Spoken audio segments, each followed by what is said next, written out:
Hello everybody, welcome to KSR Tani Study Hub. This is me Krisha. I hope you all are doing well. इस series में हम लोग discuss कर रहे हैं class 11th commerce, Gujarat board, commercial correspondence and secretarial practice, जिसका जो first part है यानी KCC कमर्शियल करस्पॉन्डेंस, उसका 4th चैप्टर चल रहा है और उसका ये है part number 2 video. First part में हम लोग 4.1, 4.2, 4.3, 4.4 उसके अंदर इनसाइड एड्रेस तक कवर कर चुके हैं। आज हम आगे से शुरुआत करेंगे। आपको अगर आपने फर्स्ट पार्ट नहीं देखा है तो मैं जस्ट एक ब्रीफ दे दूं कि इस चैप्टर में है क्या। जो हम बिजनेस लेटर लिखते हैं उसमें कौन सी चीज़ कहाँ अरेंज की जाती है, किस चीज़ का क्या मतलब है और कौन-कौन से आपके ऐसे पार्ट्स हैं जो हर लेटर में पाए जाते हैं जिनको हम बोलते हैं रेगुलर पार्ट्स। हम उसी की स्टडी अभी हम कर रहे हैं और जो कभी-कभी डाले जाते हैं लेटर के अंदर उसको बोलते हैं ओकेशनल पार्ट्स, जो अभी हम आगे पढ़ने वाले हैं। तो अगर आपको फर्स्ट पार्ट देखना है तो लिंक जो है वो डिस्क्रिप्शन में होगा, आप जाकर के देख सकते हैं। आज के इस वीडियो की शुरुआत हम करेंगे इनसाइड एड्रेस से, क्योंकि यहीं पर हमने पिछला वीडियो जो है वो स्टॉप करा था। तो इनसाइड एड्रेस जो है, यहाँ हम लोग रिसीवर का एड्रेस लिखते हैं, यानी जिसको लेटर मिलने वाला है। ये लेफ्ट मार्जिन के आगे लिखा यानी लेफ्ट साइड पे लिखा जाता है और डेट के बाद एक लाइन जो है वो छोड़ करके लिखते हैं। इस एड्रेस के लिए भी ऑर्डर जो है वो फॉलो करना पड़ता है और पंक्चुएशन मार्क्स भी फॉलो करनी पड़ती हैं। ऑर्डर क्या है? पहले house number, right? House number तो क्या, बिल्डिंग का नाम, शॉप का नंबर जो भी आता होगा, उसके बाद बिल्डिंग का नाम, उसके बाद आ जाएगा आपका स्ट्रीट, उसके बाद आएगा आपका जो डिस्ट्रिक्ट पड़ता है, सिटी पड़ता है, स्टेट पड़ता है और कंट्री और लास्ट में पिन कोड। और यहाँ पर हमें जो है उनका पिन कोड भी लास्ट में लिखना पड़ता है। जब भी लेटर किसी इंसान को हम लिखते हैं तो उनके नाम के आगे जो है उनका डेज़िग्नेशन भी मेंशन करते हैं कि वो किस पोज़ीशन पे वहाँ पर काम कर रहे हैं। जब हम उनका नाम लिखते हैं तो प्रीफिक्स भी यूज़ होता है। फॉर एग्ज़ाम्पल मिस्टर आदमी के लिए फॉर अ जेंटलमैन लिखते हैं। For example mister JK Mehra, right? JK Mehra जो है वो एक जेंटलमैन है, आदमी है और इसीलिए वहाँ पर मिस्टर लगा। मिस्टर का फुल स्पेलिंग है MISTER, जबकि हम शॉर्ट फॉर्म में MR डॉट कर देते हैं। अच्छा, कोई लेडी है सपोज़ और वो मैरिड है तो वहाँ आ जाएगा मिसेस, और इसका फुल अगर हम नाम बोलें तो वो होता है मिस्ट्रेस। और अगर लेडी जो है वो अनमैरिड है तो उसके नाम के पहले लिखते हैं मिस। अच्छा, अगर आपको लेडी का मैरिटल स्टेटस नहीं पता है, आपको पता ही नहीं कि वो मैरिड है कि नहीं है और आप उसको या तो वो लेडी आपको नहीं बताना चाहती, वो आपको डिस्क्लोज़ नहीं करना चाहती, तो उसके नाम के आगे MS यानी कि उसको हम बोलते हैं मिस ही बोलते हैं और ये चीज़ उनके नाम के पहले लगाई जाती है। एग्ज़ाम्पल्स दिए हुए हैं, मिसेज़ अनंता विरानी ये मैरिड हैं, मिस देवश्री ठाकुर ये अनमैरिड हैं और मिस प्रतीति पंडित ये मैरिड हैं कि नहीं हमें नहीं पता या वो बताना नहीं चाहती। पुराने ज़माने में इंग्लैंड में एस्क्वायर जो है यूज़ करा जाता था मेन के लिए, जेंटलमैन के लिए, उनको इज़्ज़त देने के लिए और इनका शॉर्ट फॉर्म होता था ESQ और ये फुल नेम के बाद लिखा जाता था। एग्ज़ाम्पल है आर.वी. वैद्य एस्क्वायर। कुछ लोग अपनी डिग्री जो है अपने नाम के साथ बताते हैं। For example RV. Vaidya square PhD, तो ये हम लिख सकते हैं। लेकिन अगर आप मान लीजिए दोनों को लिखना चाहते हैं, ESQ भी लिखना चाहते हैं और आपका PhD भी लिखना चाहते हैं, तो नहीं लिख सकते। मान लीजिए आप दोनों को यूज़ करना चाहते हैं तो ऐसे कर सकते हैं, लेकिन सही तरीका नहीं है दोनों को साथ में यूज़ करने का। कुछ लोग अपनी डिग्री, डेज़िग्नेशन या उनका टाइटल जो उनको मिला है वो भी वो लोग लिखते हैं और ये हो सकते हैं doctor, professor, sir, Padmashri, captain, colonel, ये सब आपके आ सकते हैं। एग्ज़ाम्पल्स दिए हुए हैं डॉक्टर ऊर्जस्वा ध्रुव, सर रविंद्र जडेजा, प्रोफ़ेसर निलय मेध। जब डेज़िग्नेशन और टाइटल दोनों को लिखते हैं तो वो ऐसे लिखते हैं। मान लीजिए कोई इंसान है जो डॉक्टर भी है, साथ-साथ में कोई कॉलेज का प्रिंसिपल भी है, तो ये PRIN प्रिंसिपल बता रहा है, ब्रैकेट में वो डॉक्टर हैं, वो भी बताया, फिर उसका नाम है। अगर लेडीज़ हैं तो वो कैसे लिखेंगे? डॉक्टर श्रीमती नंदना भार्गव। प्रोफ़ेसर मिस कजरी मेहता, ये प्रोफ़ेसर भी हैं प्लस लेडी भी हैं। जब आपका कोई फ़र्म है और उसमें फ़र्म में आपका पर्सनल नाम आता है, फॉर एग्ज़ाम्पल राजानी, राजानी मेरा नाम हो सकता है, मेरी सरनेम हो सकती है, तो उसके नाम के पहले मेसर्स लगाया जाता है, for example messrs Rajani brothers. अगर कोई फ़र्म का टाइटल है जिसमें इम्पर्सनल नेम है, यानी वो नाम हमारा या आपका किसी का भी नहीं है, तो उसके पहले द लगाया जाता है। एग्ज़ाम्पल है द रेडिक्स कॉर्पोरेशन। जब भी कभी एग्ज़ीक्यूटिव्स कोई लिमिटेड कंपनी के या प्राइवेट फ़र्म के या बैंक के या पब्लिक वेंचर के, उनको जब एड्रेस हम लोग करते हैं तो कैसे लिखते हैं? फॉर एग्ज़ाम्पल आप ज़ेकॉर ग्रुप ऑफ इंडस्ट्रीज़ के सेक्रेटरी को लिखते हैं, तो उनका सिर्फ़ नाम आप नहीं लिखेंगे, उनका सिर्फ़ आप जो उनका डेज़िग्नेशन है, to whom you are writing. हमारी भाषा में इसको ऐसे बोला जाता है कि इंसान के नाम से ज़्यादा इज़्ज़त उसकी कुर्सी की होती है, तो इसीलिए यहाँ पर कुर्सी का नाम आया है।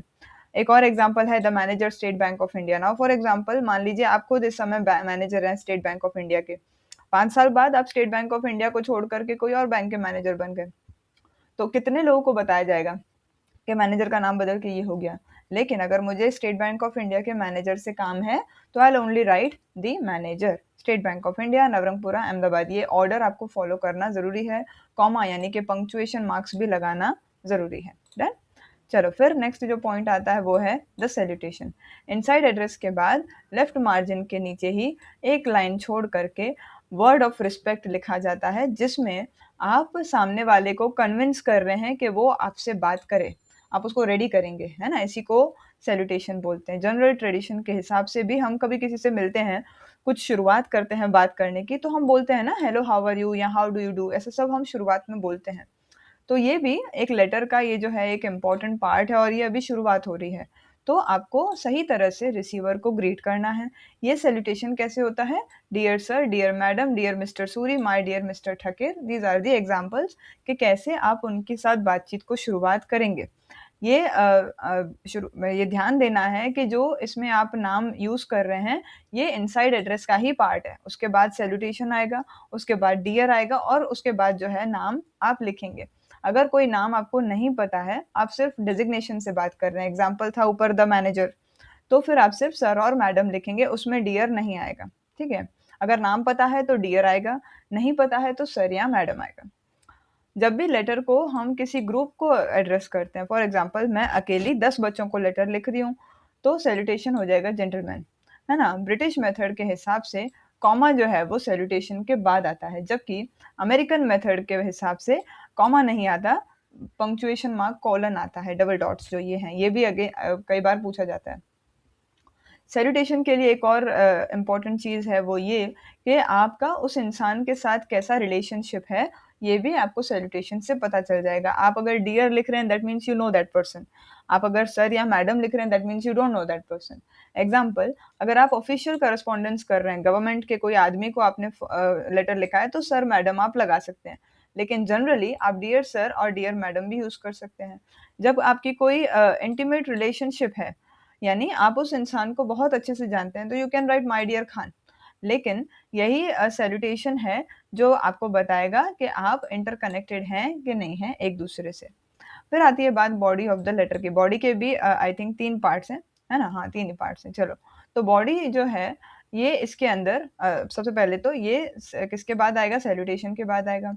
ये मेन पार्ट है लेटर का और जनरली इसके 3 पार्ट्स होते हैं। सबसे पहला पार्ट होता है इंट्रोडक्टरी पैराग्राफ, दूसरा होता है मेन पैराग्राफ और लास्ट होता है कंक्लूडिंग पैराग्राफ।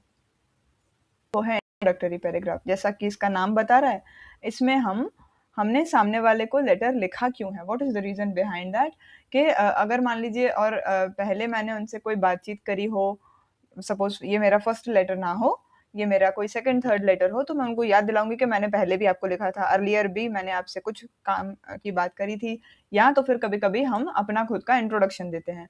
इसमें हम उनको लेटर लिख क्यों रहे हैं, व्हाट इज़ द पर्पज़ कि हम उनको इस चेन में जोड़ रहे हैं, हम उनसे बात कर रहे हैं, कॉरेस्पॉन्डेंस मतलब बात करना।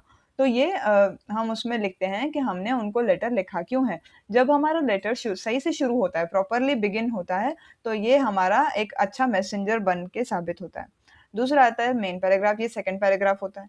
ये एसेंस ऑफ द लेटर है, लेटर का मेन स्वाद है, वो है आपका मेन पैराग्राफ।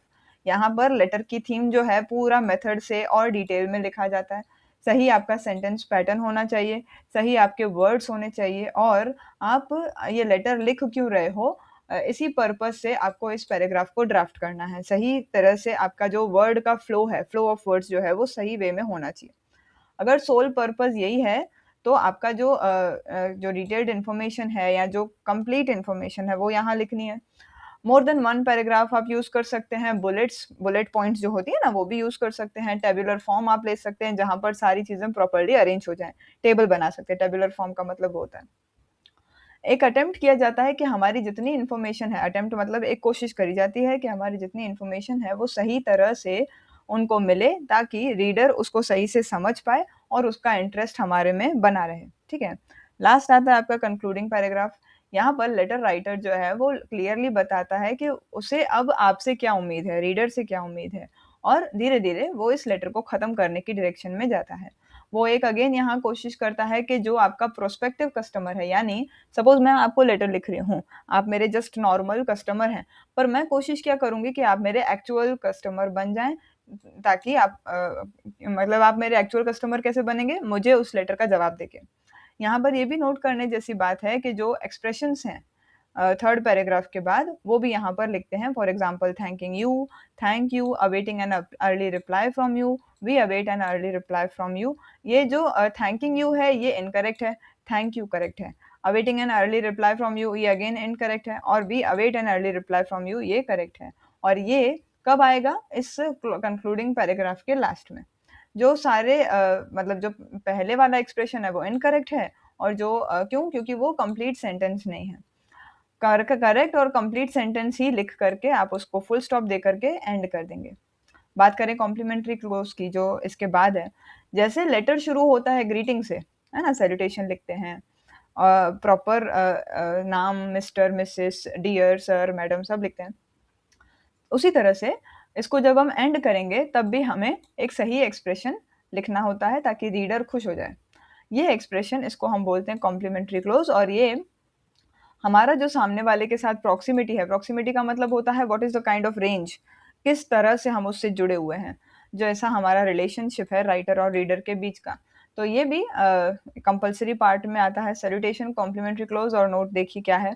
अगर आप डियर सर, डियर मैडम और सर लिख रहे हैं तो आप कॉम्प्लीमेंट्री क्लोज में लिखेंगे योर्स फेथफुली। फॉर्मल लेटर्स में ये होता है पॉपुलरली ये फॉर्मल लेटर्स यानी कि कंपनीज, गवर्नमेंट, इन सब लेटर्स में ये जो है पैटर्न यूज़ होता है। जो इनफॉर्मल लेटर्स होते हैं, जो नॉर्मल हमारे रिश्तेदारों को हम भेजते हैं, dear mister Sheikh, miss Pathan या नरगिस, यहाँ पर आएगा योर्स सिंसियरली लास्ट में। और लास्ट में जो मोस्ट इनफॉर्मल लेटर्स हैं, जो हमारे एकदम करीबी लोग हैं जिनको हम लिखते हैं, तो माय डियर जेहान या माय डियर नैन्सी हम जब उनको लिखेंगे तो लास्ट में लिखेंगे योर्स ट्रूली या योर्स। ठीक है?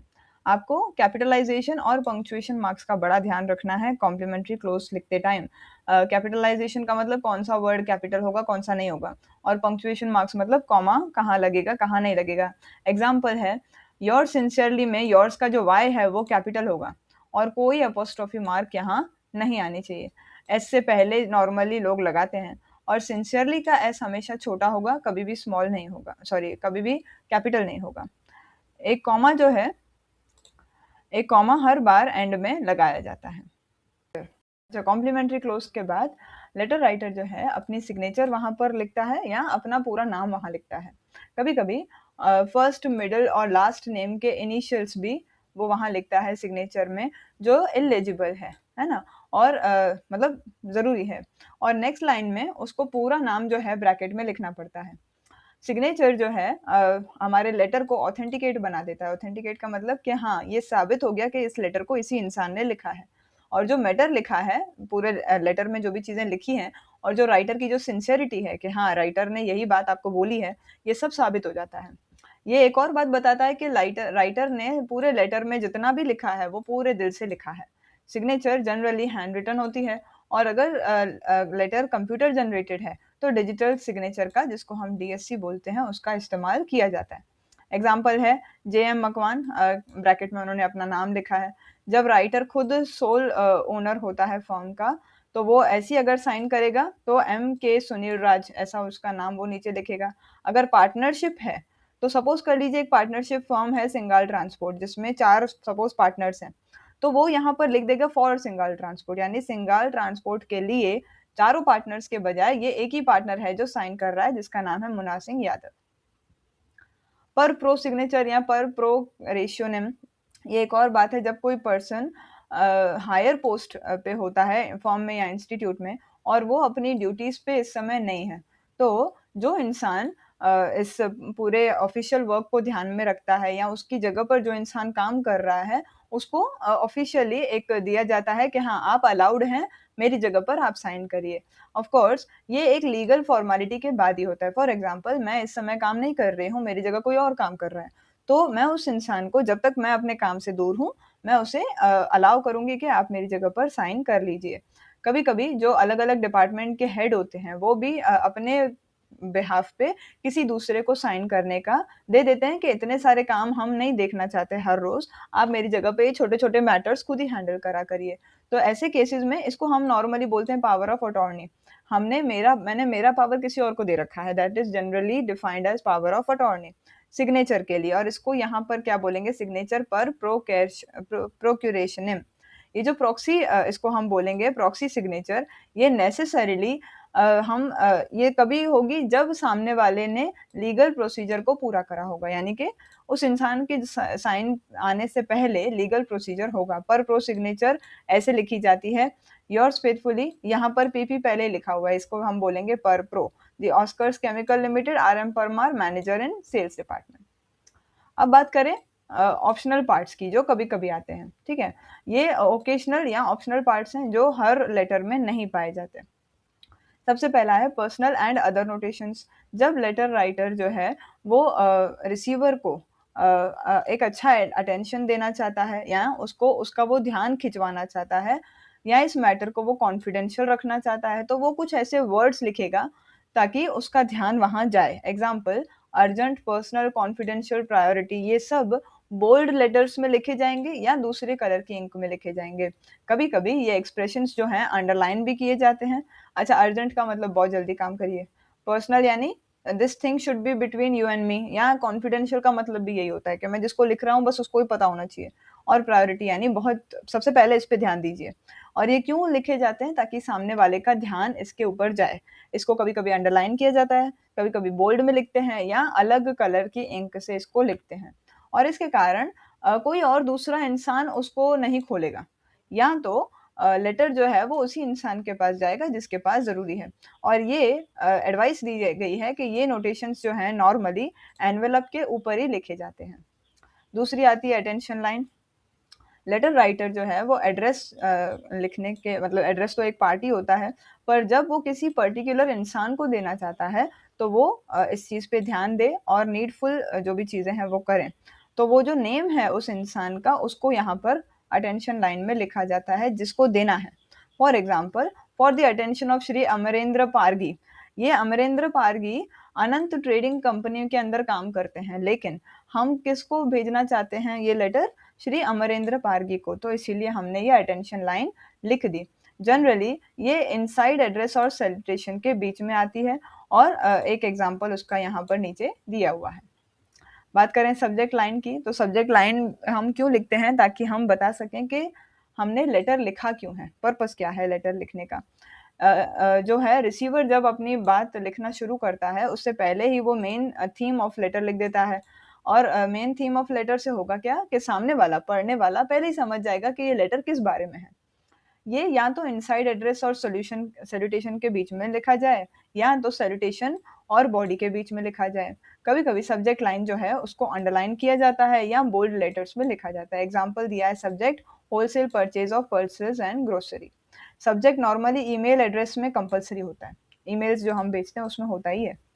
नेक्स्ट पॉइंट आती है एनक्लोजर की। कभी-कभी मेन लेटर के साथ ये जो लेटर है जिसका यहाँ पर मान लीजिए जो डॉक्यूमेंट अटैच करने की ज़रूरत होती है, तो वो कनेक्टेड इन्फॉर्मेशन के जो डॉक्यूमेंट्स है वो एनवेलप में डाल दिए जाते हैं, और इसको बोलते हैं एनक्लोजर। एग्जांपल है, मान लीजिए कोई पोस्ट आप कर रहे हैं, उसके साथ आपको मार्कशीट, सर्टिफिकेट, इन सब की कॉपीज़ डालनी है। तो ये जो आप डाल रहे हैं सिग्नेचर के बाद लेफ्ट साइड पे ही लिख दिया जाता है कि सिर्फ़ यही लेटर नहीं आया है, इसके साथ और भी बहुत सारी चीज़ें हैं। टोटल 3 ऐसे आप लिख सकते हैं, टोटल 3 एनक्लोजर्स हैं पीछे, या तो आप पूरा उसका डिटेल लिख सकते हैं कि मैंने इसके साथ एचएससी का मार्कशीट, बीकॉम के तीनों सालों के मार्कशीट और बीकॉम का डिग्री सर्टिफिकेट सबकी कॉपीज़ अटैच करी हैं। नॉर्मल भाषा में इसको अटैचमेंट्स बोलते हैं, यहाँ की भाषा में एनक्लोजर्स बोलते हैं। कार्बन कॉपी नोटेशन का मतलब, इसको हम लोग हमारी भाषा में बोलते हैं सीईसी, यहाँ पर लिखा भी हुआ है। सीसी का मतलब होता है कि मैं ये लेटर सिर्फ़ आपको ही नहीं लिख रहा हूँ, आपके साथ-साथ ये और भी कई सारे लोगों के पास जाएगा। मोर देन वन इंस्टीट्यूट या मोर देन वन डिपार्टमेंट, तो एक साथ ये कंटेंट जो है वो ज़्यादा लोगों के पास पहुँच जाएगा जिनको ज़रूरत है इस मैटर को जानने की। ये जो लेटर्स हैं इनमें सिग्नेचर के बाद लेफ्ट साइड पे ही ऑप्शनल पार्टी है ये भी, तो यहाँ पर हम लोग कार्बन कॉपी नोटेशन जो है लास्ट में लिख देते हैं। CC2 ऐसे करके लिखा जाता है और सीरियल ऑर्डर में फॉर एग्जांपल ये लेटर साथ साथ में और किसके पास जा रहा है, मैनेजिंग ट्रस्टी शारदा पर्यावरण जागृति मंडल अहमदाबाद, साथ साथ में commissioner of trade and commerce Gandhinagar, साथ साथ में सेक्रेटरी कॉमर्स सेक्शन गांधीनगर, इन सबको ये लेटर चला जाएगा। बात करें सिक्स्थ पॉइंट की, वो है आइडेंटिफिकेशन लाइन। बड़ी बड़ी इंस्टीट्यूट्स में या गवर्नमेंट डिपार्टमेंट्स में ये बड़ा ज़रूरी है कि लेटर ड्राफ्ट करने के लिए दो या दो से ज़्यादा लोगों ने काम किया हो लेटर बनाने के लिए, और ऐसा भी हो सकता है कि बोल कोई और रहा हो और दूसरा एम्प्लॉय खाली उसको लिखते जा रहा हो, टाइप करते जा रहा हो। ऐसी सिचुएशन में जिन जिन लोगों ने उसको लिखा है उन सबके नाम लिखे जाते हैं, है ना? उन सबका नाम जो है मेंशन किया जाता है। ये भी अगेन ऑप्शनल पार्ट है, हमको पता ही है। लेफ्ट साइड पे लिखा जाता है जिन जिन लोगों ने लेटर बोला और जिन्होंने टाइप करा, सबका नाम कॉलन या स्लैश से सेपरेट किया जाता है। एग्जाम्पल HDP JRT, या तो HDP JRT बीच में कॉलन या स्लैश लगा दिया, तो यहाँ पर ये पता चल रहा है कि HD पठान ने बोला होगा और JR तड़वी ने इसको टाइप करा होगा। ठीक है, नेक्स्ट पॉइंट आती है मेलिंग इंस्ट्रक्शन की, और ये पार्ट्स कभी कभी देखने को मिलते हैं, बहुत कभी कभी। मेलिंग इंस्ट्रक्शन में क्या होता है कि आपको कैसे उस लेटर को भेजना है, कैसे डिस्पैच करना है। Example ordinary post, registered post या registered AD post, speed post या कुरियर। तो ये सारी डिटेल्स आप डिस्पैच पे बता देते हैं कि आप कैसे लिखें, उसको भेजना चाहते हैं। नॉर्मली ये लेटर के शुरू में या एंड में होता है। एग्जाम्पल है बाय रजिस्टर्ड AD पोस्ट या बाय कुरियर। ठीक है, लास्ट पॉइंट जो आती है फाइनली, वो है पोस्ट स्क्रिप्ट की। सारी डिटेल्स जो हैं बॉडी की, whether it is normal, occasional, regular, जितने भी पार्ट्स आ गए। अच्छा, अगर कोई ऐसी बात है जिस पे आप रीडर का ध्यान खिंचवाना चाहते हैं, तो यहाँ पर PS करके, पोस्ट स्क्रिप्ट को शॉर्ट में बोलेंगे PS करके, हम उसको मेंशन कर देते हैं। यहाँ पर ये भी नोट करना पड़ेगा कि अगर मान लीजिए राइटर भूल जाता है कुछ मैटर लिखने के लिए, तो वो पोस्ट स्क्रिप्ट में अपना वो चीज़ें लिख सकता है। और इससे एक और बात पता चलती है कि यहाँ पर जो राइटर है वो केयरलेस है। ऐसी सिचुएशन में आपको एडवाइस किया जाएगा कि आप इसको रीड्राफ्ट करिए और नेसेसरीली आप अपना सिग्नेचर PS के बाद लगाइए, ताकि पता चले कि PS आप ही ने लिखा है। ठीक है, चैप्टर पूरा हो गया। Thank you so much for patient hearing. आपको कोई भी डाउट हो please go to comment section, या मुझे किसी तरह से आप कांटेक्ट कर सकते हैं, नीचे कोई डिटेल्स होंगी। Thank you once again, have a good day everybody.